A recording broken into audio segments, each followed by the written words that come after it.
नमस्कार, आप सभी का स्वागत है एनडीटीवी राजस्थान पर और मैं हूं आपके साथ शुभेंदु सिंह।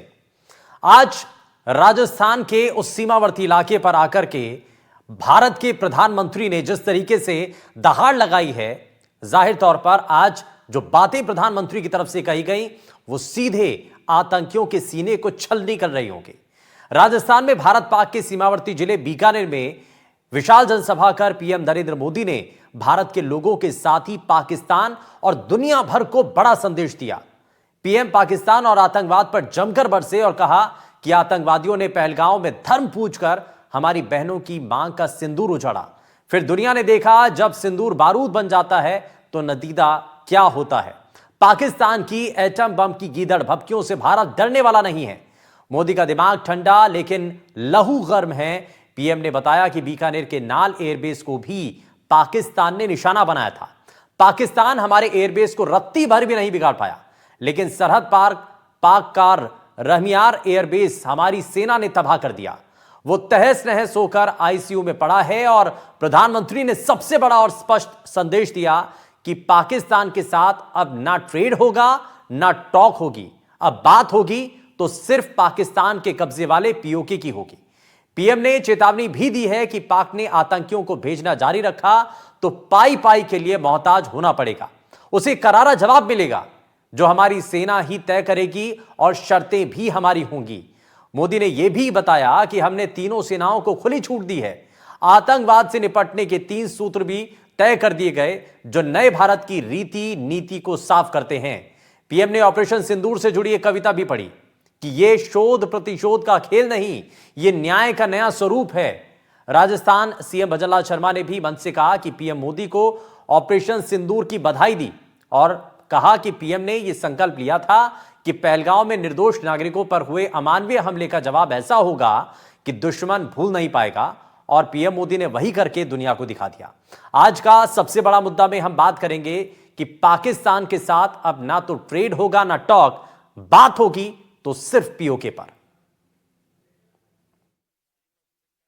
पाकिस्तान के साथ न ट्रेड होगा न टॉक। अगर बात होगी तो सिर्फ पाकिस्तान के कब्जे वाले कश्मीर की पीओके की।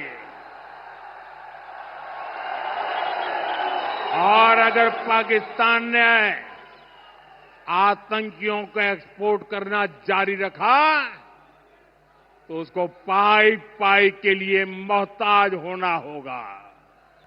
ऑपरेशन सिंदूर ने आतंकवाद से निपटने के 3 सूत्र तय कर दिए हैं। पहला, भारत पर आतंकी हमला हुआ तो करारा जवाब मिलेगा। समय हमारी सेनाएं तय करेगी, तरीका भी हमारी सेनाएं तय करेगी और शर्तें भी हमारी होगी। दूसरा, एटम बम की गीदड़ भभकियों से भारत डरने वाला नहीं है। और तीसरा, हम आतंक के आकाओं और आतंकी सरपरस्त सरकार को अलग अलग नहीं देखेंगे, उन्हें अलग अलग नहीं देखेंगे, उन्हें एक ही मानेंगे। 22 तारीख के हमले के जवाब में हमने 22 मिनट में आतंकियों के 9 सबसे बड़े ठिकाने तबाह कर दिए।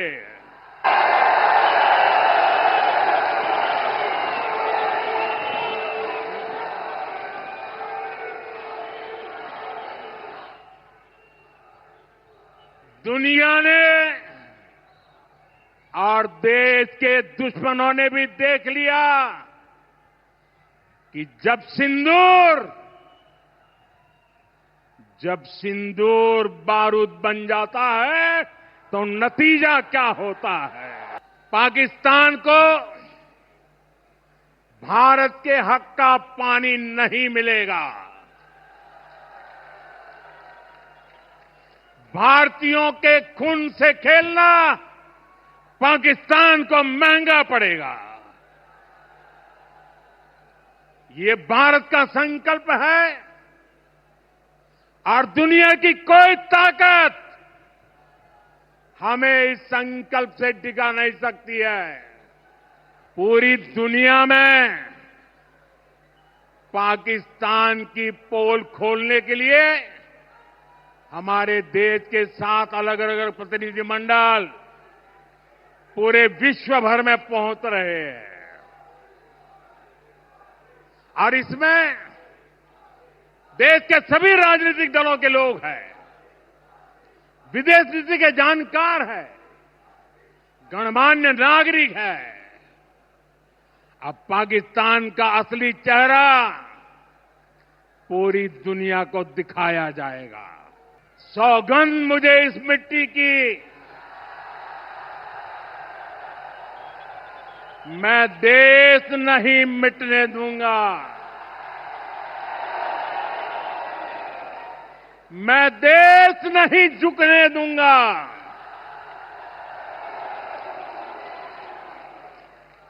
आज मैं राजस्थान की धरती से देशवासियों से बड़ी नम्रता के साथ कहना चाहता हूं, मैं देश के कोने कोने में जो तिरंगा यात्राओं का हुजूम चल रहा है,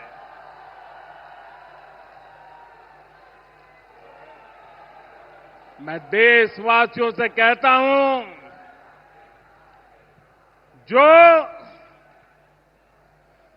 जो सिंदूर मिटाने निकले थे,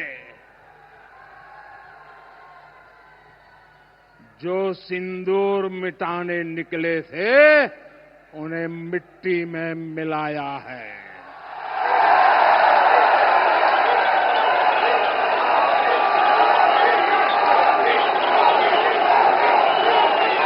जो हिंदुस्तान का लहू बहाते थे, जो हिंदुस्तान का लहू बहाते थे, आज कतरे कतरे का हिसाब चुकाया है।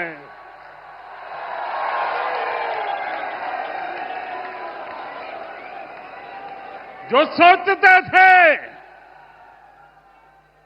सोचते थे भारत चुप रहेगा, आज वो घरों में डूब डूब के पड़े हैं।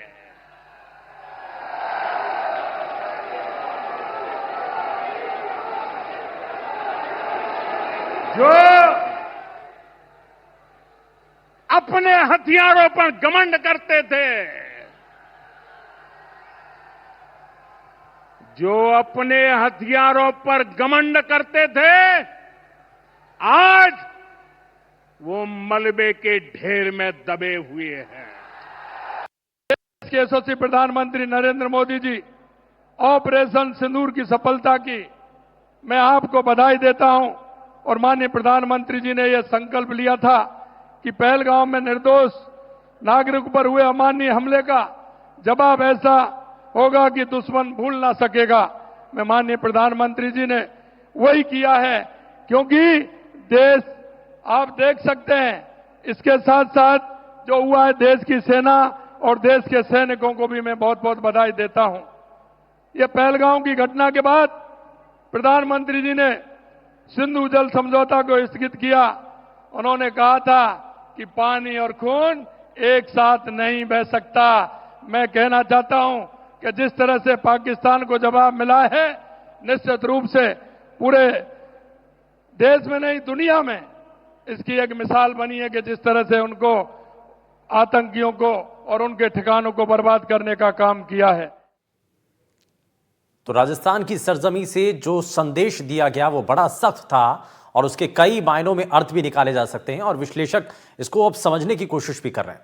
क्योंकि जब देश के प्रधानमंत्री आकर के बॉर्डर के इलाके में आकर के और संदेश देते हैं और बताते हैं कि आतंकियों को बख्शा नहीं जाएगा और ट्रेड टॉक एक साथ नहीं होगी, टेररिज्म अगर होता है तो ये सब चीजें वहीं रुक जाएंगी, और यही सब कुछ किया गया। और जरा बिना समय गवाए जरा जल्दी से आगे बढ़ते हुए हमारे साथ कुछ खास मेहमान भी कार्यक्रम में जुड़ रहे हैं, लेकिन सबसे पहले हमारे साथ हमारे बीकानेर से संवाददाता नासिर जैदी हमारे साथ जुड़ गए हैं। जरा सबसे पहले एक रिएक्शन मैं उनसे लूं, लेकिन उससे पहले हमारे जो खास मेहमान हैं उनसे भी आपको रूबरू करवा देते हैं। हमारे साथ डॉक्टर निमिषा गौड़ जी, भारतीय जनता पार्टी से प्रवक्ता, हमारे साथ कार्यक्रम में जुड़ गए हैं। निमिषा जी, बहुत स्वागत है आपका।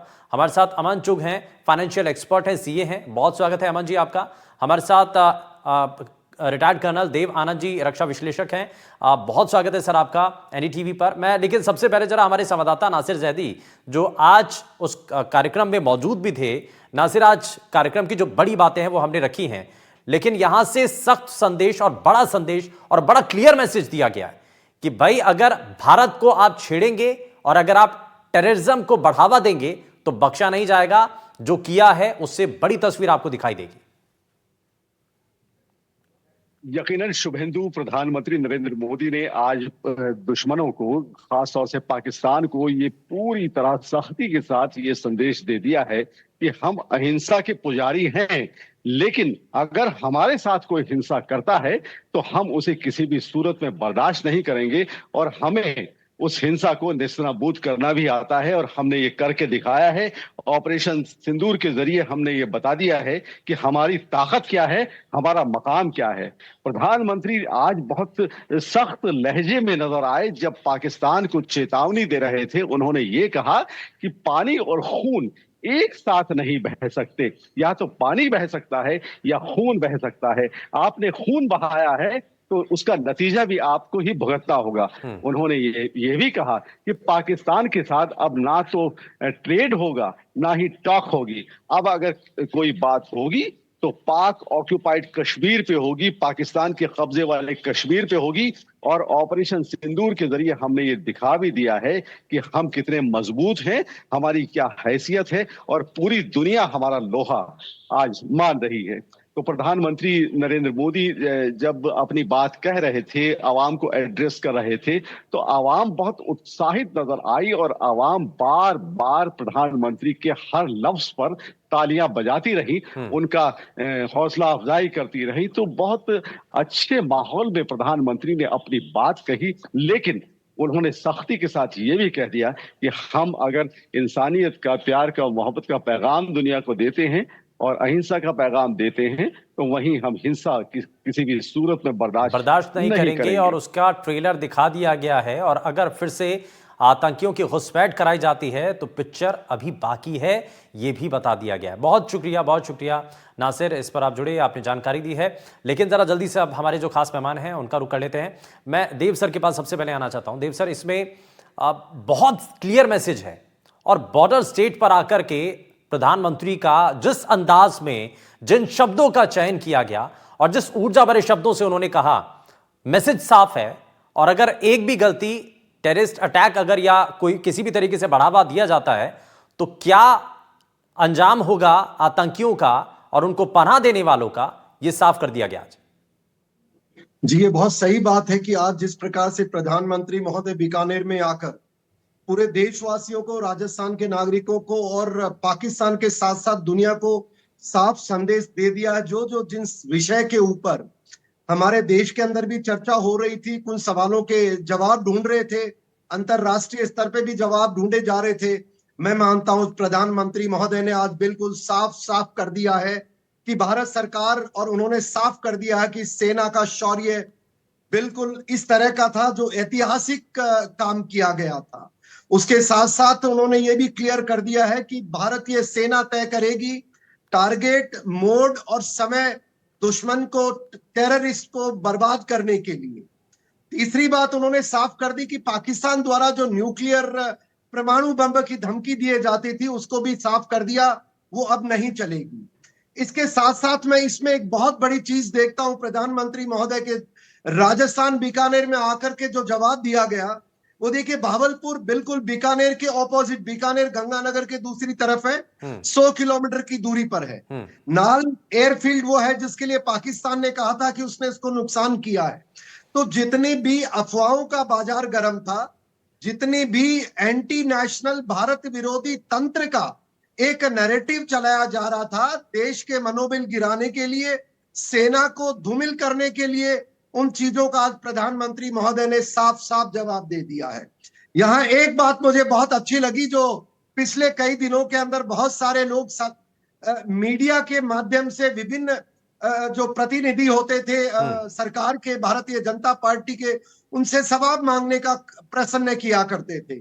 और मैं मानता हूं अब देश के अंदर बिल्कुल एक तरह से सेना का मनोबल जो पहले ऊंचा था, उसको बिल्कुल स्टेबल कर दिया प्रधानमंत्री महोदय ने कहकर कि देखिए सेना आपके साथ पूरा देश है, आप जो करेंगे हम सब आपके पीछे हैं। मैं मानता हूं ऐसा एक ऐतिहासिक कदम किया है। ये बहुत बड़ा मैसेज है और बहुत बड़ा ऐतिहासिक, और क्योंकि जब प्रधानमंत्री आकर के फ्रंट फुट पर आकर के जब जवाब देने लगे, खेलने लगे और बताने लगे कि भाई क्या क्या चीजें हुई थी और हमने क्या शर्तें रखी हैं और हमारी शर्तें हैं, हमने अपने शर्तों के आधार पर ये मध्यस्थता की बात रखी है, और जो ये भी कहा जा रहा था कि भाई बीच में कोई और आ गया, तो ये भी खंडन कर दिया, ये भी साफ कर दिया कि बीच में बिचौलिया कोई नहीं है, इसमें मध्यस्थता कराने वाला कोई नहीं है, हमने अपनी शर्तों के आधार पर ये बातचीत जो है वो आगे बढ़ाई है।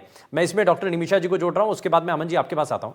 निमिषा जी, ये बहुत हद तक जो पहले विपक्ष की तरफ से भी सवाल उठाया जा रहा था कि भाई हमने सपोर्ट तो आपको पूरा कर दिया, आपको कह दिया था कि पूरा विपक्ष आपके साथ है, लेकिन फिर भी उसके बावजूद सरकार ने कोई बड़ा स्टैंड नहीं लिया और ये जो है मध्यस्थता करवा दी, बीच में आकर के ट्रम्प करवा देते हैं, और इसको लेकर के प्रधानमंत्री को आकर के साफ करना चाहिए था।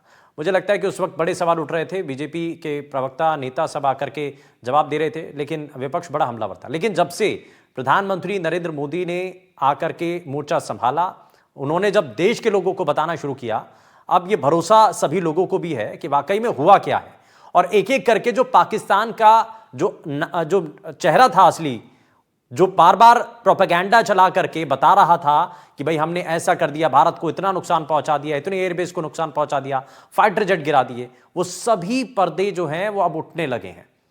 जो धुंध के बादल थे, झूठ की जो बादल थे, वो सब साफ होने लगे। देखिए 22 अप्रैल की घटना का हिसाब करने के लिए एक रणनीतिक तरीके से ऑपरेशन सिंदूर 22 मिनट में 9 ठिकाने आतंकवादियों को नस्ते नाबूद किया। ये भारत का पराक्रम और भारत के स्वाभिमान को प्रकट करने वाली एक रणनीतिक कूटनीति थी, जिसमें भारत के यशस्वी प्रधानमंत्री ने हमारी सेना को, तीनों सेना को पूरी छूट दी और निर्णय करने के लिए एकदम फ्रीडम दी। तो आज राजस्थान की तपोभूमि पर, बीकानेर की धरती पर देशनोक माता का आशीर्वाद लेकर ऑपरेशन सिंदूर की सफलता के बाद, आतंकवाद के गढ़ को नस्ते नाबूद करने के बाद, भारत के नागरिकों को सुरक्षित करने के बाद, भारत के यशस्वी प्रधानमंत्री शूरवीरों की धरती पर आए और आकर के उन्होंने आतंकवाद को खुली चुनौती दी और कहा जहां जहां आतंकवाद होगा, आतंकवादियों को सपोर्ट करने वालों को भी हम खत्म करेंगे, नस्ते नाबूद करेंगे। ये भारत, ये विकसित भारत की सुरक्षा और समृद्धि का संकल्प है, जो राजस्थान की तपोभूमि से हमारे यशस्वी प्रधानमंत्री ने पुनः दोहराया। मैं आभार व्यक्त करती हूं आपके चैनल के माध्यम से हमारे प्रधानमंत्री का कि शूरवीरों की धरती पर आप आए और पुनश्य आपने ऑपरेशन सिंदूर के गुणगान गाए। ये समाप्त नहीं हुआ है।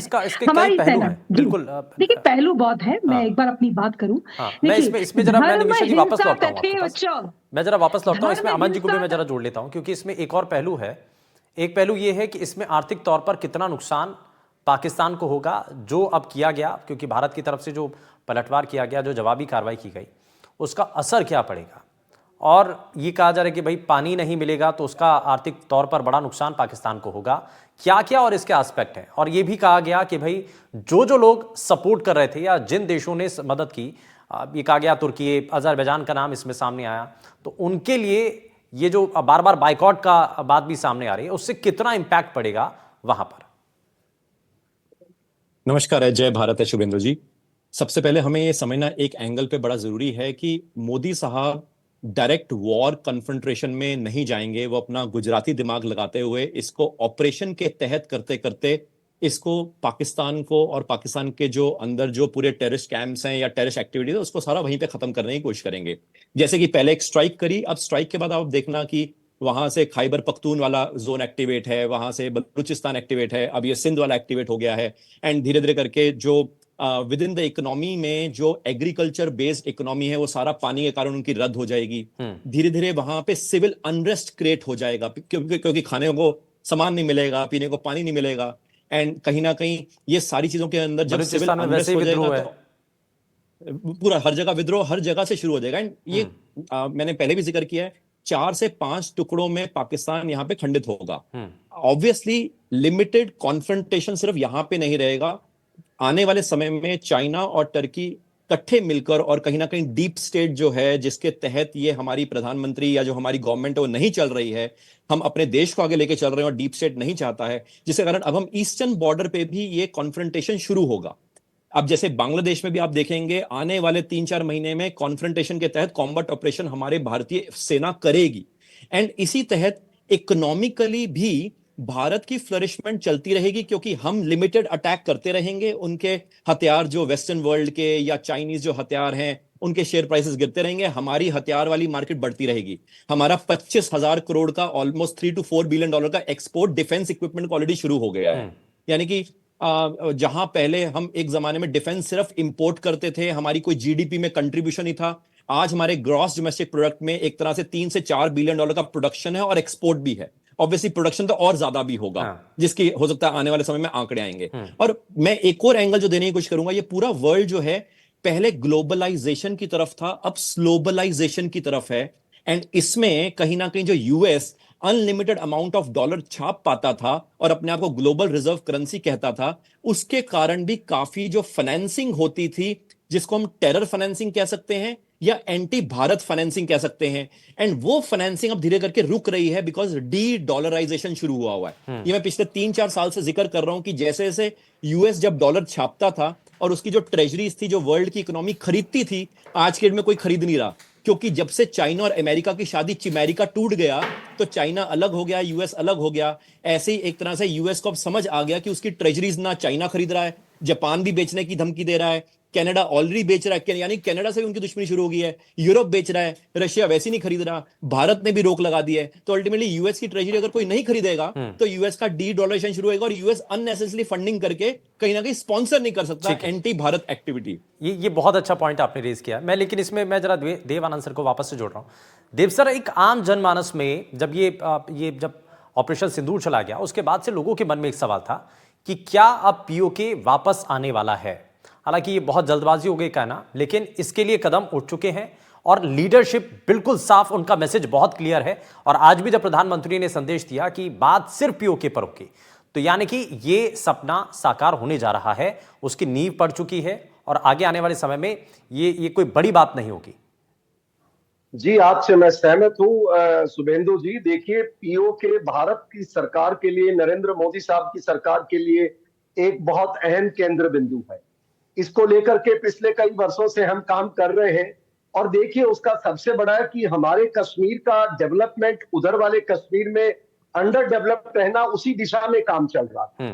पर जो अभी मौजूदा परिस्थिति है जिसके अंदर पाकिस्तान की हमने ऐसी, हमारे कारण कहो या एक अंतरराष्ट्रीय पटल पर जो बदलाव आया है, जिसके कारण हमने सबने देखा कि कल किस तरह सिंध के अंदर गृह युद्ध की स्थिति आ गई, जहां होम मिनिस्टर पर हमला होता है और सड़कों के ऊपर किस प्रकार से सरकारी संस्थाओं को जलाया गया है। दूसरी तरफ अगर हम देखें, बलूचिस्तान के अंदर बलूचिस्तान लिबरेशन आर्मी ने अपना बलूचिस्तान नेशनल आर्मी में कन्वर्ट कर लिया है और वो भी बलूचिस्तान से 80% इलाके से पाकिस्तान सेना को खदेड़ दिया है। तीसरी तरफ खैबर पख्तूनख्वा के अंदर और तालिबान मिलकर के टीपीपी, उन्होंने ऑलरेडी वहां बड़े इलाके पे कब्जा कर रखा है। पीओके के अंदर जो हमारे नागरिक हैं, मैं उनको हमारा नागरिक कहता हूं, उन नागरिकों ने भी पाकिस्तान सेना का, अभी जब थोड़े दिन पहले 22 अप्रैल के आसपास उन्होंने अपनी सेना की आर्टिलरी गन्स को डिप्लॉय करने के लिए गांव के बीच में वो पोजीशंस लगा रहे थे, तो गांव वालों ने उनका विरोध किया और उनको भगा दिया है।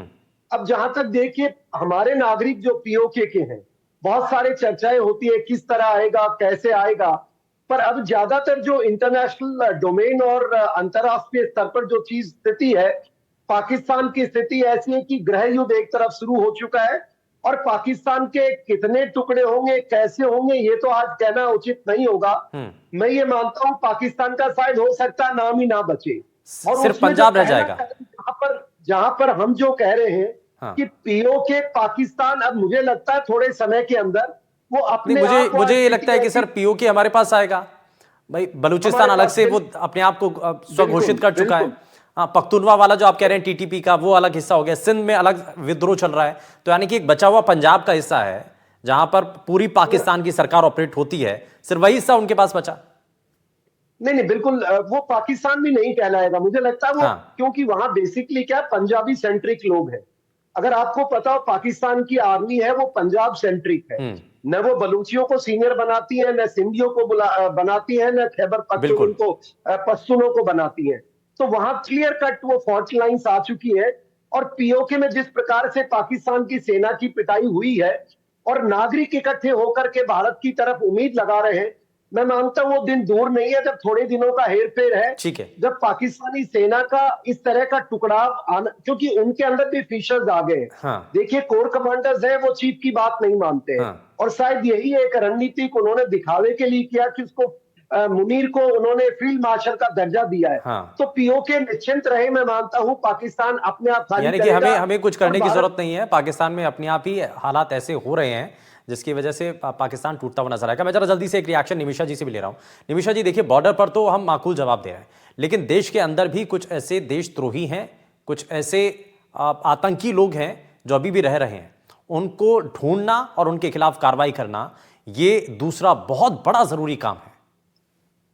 देखिए बिल्कुल आपने सही कहा शुभिन जी, अभी इस पर बहुत तेजी से कार्य चल रहा है। और देखिएगा आप, चाहे घुसपैठिए हों, चाहे देश विद्रोही कार्य करने वाले हों, और हम देख रहे हैं नक्सलवाद को खात्मा के लिए लगातार ऑपरेशन चल रहे हैं। जी बिल्कुल बिल्कुल। ज्योति मल्होत्रा जैसे उदाहरण जो है, आज ही उनकी हिरासत अवधि बढ़ाई गई है। ऐसे जितने भी उदाहरण होंगे उनको चिन्हित करके और उनको राष्ट्र विरोधी कृत्य करने से न केवल रोका जाएगा, अपितु उनको दंड भी दिया जाएगा। देखिए ये भारत जो देश है, निमिषा जी बिल्कुल आपने सही कहा है। और ऐसे क्योंकि बॉर्डर पर हमारी सेना जवाब दे रही है और देश के अंदर ऐसे जो लोग हैं उनके खिलाफ बड़ी कार्रवाई हो रही है, जो अवैध रूप से रह रहे हैं उनको बाहर निकाला जा रहा है, ये भी एक बड़ी तैयारी है। खैर बहुत समय थोड़ा सा कम था। बहुत शुक्रिया सभी खास मेहमानों का कार्यक्रम में शामिल होने के लिए, अपना समय देने के लिए। कैसे समय बीत गया ये पता भी नहीं चला, लेकिन चर्चा जो है क्योंकि इस मसले को लेकर के हमेशा से बढ़ाई जा सकती है, इस पर की जा सकती है, लेकिन समय बहुत सीमित था। बहुत शुक्रिया सभी का कार्यक्रम में जुड़ने के लिए। लेकिन पीओके पर अब बात होगी, इसके अलावा कोई और चर्चा नहीं की जाएगी। यार रुकने एक छोटे से ब्रेक के लिए, आप कहीं मत जाएगा, बने रहिए एनडीटीवी राजस्थान के साथ। नमस्कार।